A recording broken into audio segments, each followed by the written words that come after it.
Xi Jinping का फिर से राष्ट्रपति बनना तय।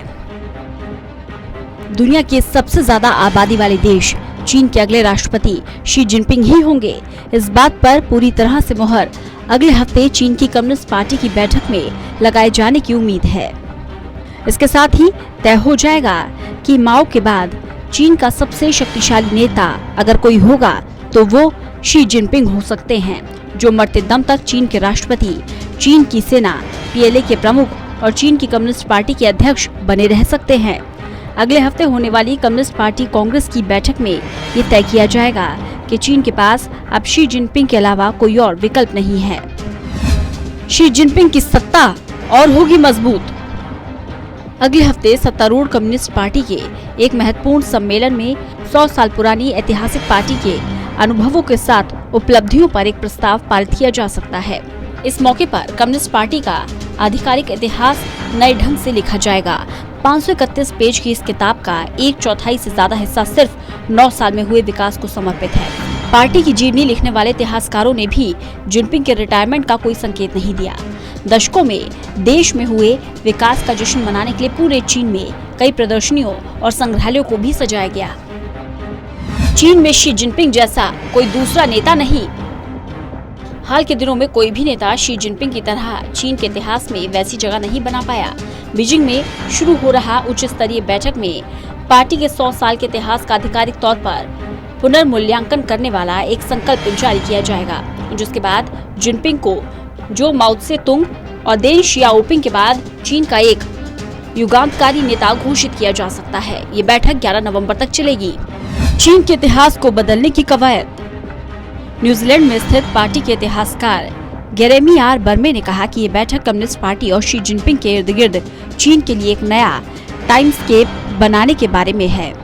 पार्टी अतीत के विकास को लेकर भविष्य में उनके लिए और जनाधार बढ़ाना चाहती है। ये वास्तव में पिछले इतिहास के बारे में एक संकल्प नहीं है, बल्कि भविष्य के नेतृत्व के बारे में एक संकल्प है। जिनपिंग को चीन में व्यापक जन समर्थन। 68 साल के शी जिनपिंग इस दशक में चीन के सबसे बड़े नेता बन के उभरे हैं। उन्होंने देश में फैले भ्रष्टाचार और गरीबी के खिलाफ निर्णायक काम भी किया है। चीन की ताकत को दुनिया के सामने पेश करने के लिए शी जिनपिंग को व्यापक जन समर्थन भी मिला।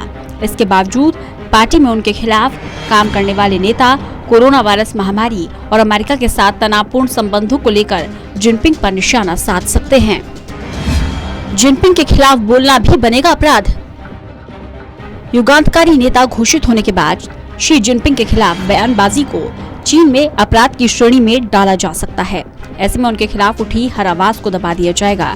कम्युनिस्ट पार्टी के मुखपत्र पीपल्स डेली में शी जिनपिंग को हीरो की तरह चित्रित किया जा रहा है।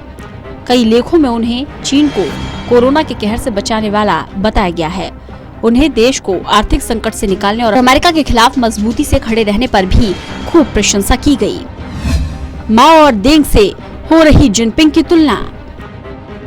पार्टी की बैठक में पेश होने वाले प्रस्ताव में कहा गया कि माओ ने देश को दमन के खिलाफ खड़ा करने का नेतृत्व किया, देंग ने समृद्धि लाई और अब शी राष्ट्र को राष्ट्रीय ताकत के एक नए युग में ले जा रहे हैं।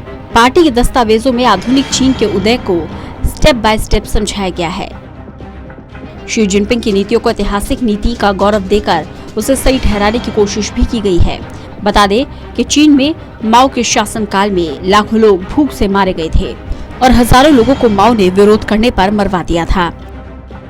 अपनी मौत से पहले चीन पर अपनी पकड़ सख्त करने के लिए माओ ने एक सांस्कृतिक क्रांति की शुरुआत की, जिसे हिंसा का युग माना जाता है, जिसने चीन के राष्ट्रीय मानस को झकझोर दिया था।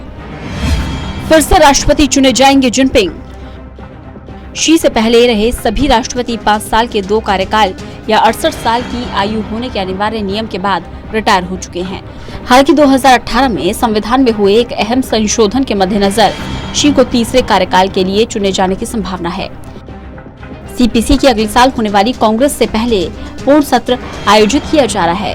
कांग्रेस में नए नेता की नियुक्ति हो सकती है। शी को छोड़कर पार्टी के अन्य सभी पदाधिकारी 2 कार्यकाल पूरा होने के बाद रिटायर हो सकते हैं, जिनमें प्रधानमंत्री ली क्विंग भी शामिल हैं। अब 2013 में शी जिनपिंग ने सत्ता संभाली थी। तो उन्होंने 2 लक्ष्य रखे थे। एक यह है कि 2021 में कम्युनिस्ट पार्टी के गठन के 100 साल पूरे होने तक चीन को समृद्ध बनाना और 2049 तक चीन को अत्याधुनिक सोशलिस्ट सोसाइटी बनाना। 2049 में माओ के पीपल्स रिपब्लिक ऑफ चाइना के गठन करने के बाद 100 साल पूरे होंगे। बहरहाल चीन की कम्युनिस्ट पार्टी आज से 3 दिन की बैठक कर रही है, जिसमें मौजूदा राष्ट्रपति शी जिनपिंग को तीसरी बार सत्ता में लाने पर मुहर लगाई जाएगी।